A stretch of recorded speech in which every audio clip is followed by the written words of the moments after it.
السلام عليكم ورحمة الله وبركاته. دمان أصحابتي قالي وادن سلامي وصاحب كينك اي جي halkaad iga daawanaysaan waa King AJ Leris maanta waxaan idin barnaamij ama xog xasaasi ah alfanaan Sharma Boy aad wada taqaanaan aad taageertaan magac iyo xishmad intaba ku dhaxal leh bulshada Soomaaliyeed dhexdeeda ayaa waxaa maanta faar u soo qabtay asigoo qamri intuu ka soo dhargay guriga dhexdiisa ku badbooday waa dhaladaas aad u jeedaan dhalada calaamada diilinta gaduudan oo saaran yahay waa dhalada qamriga ahayd caayadaha kale agyaalana waa caayadihii kale biyaha caadiga marka qamriga lagu barxaayay sidoo kale waa biyo kale asigana halka yaala marka waad u jeedaan fanaankii aad taageero iyo saxabka aad u heeseen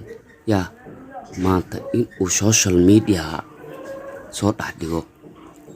asigoo cabsan isla markaana badbooda guriga dhexdiisa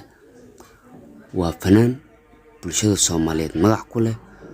kuma habooneen maanta inuu asoo qamri ka soo dharka ama dhalooyinka qamriga laftigiisaba agyaala in muuqaal iska soo duubo waayo Soomaalidu dhaqan iyo diin iyo isin in midna uma lahan in ay qamriga cabaan yaa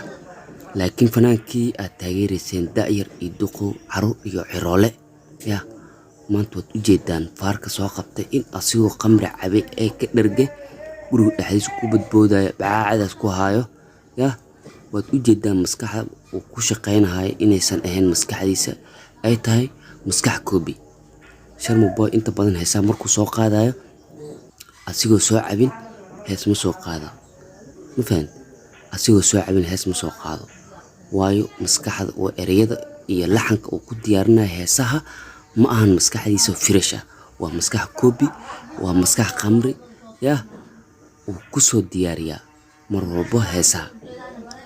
waad u jeedaan maanta indhiina ayaa idin macalin ah saad u jeedaanba dhalooyinkii waa kuwa meesha yaala ee qamriga ahaa marka hadda xogtaasi waad u jeedaan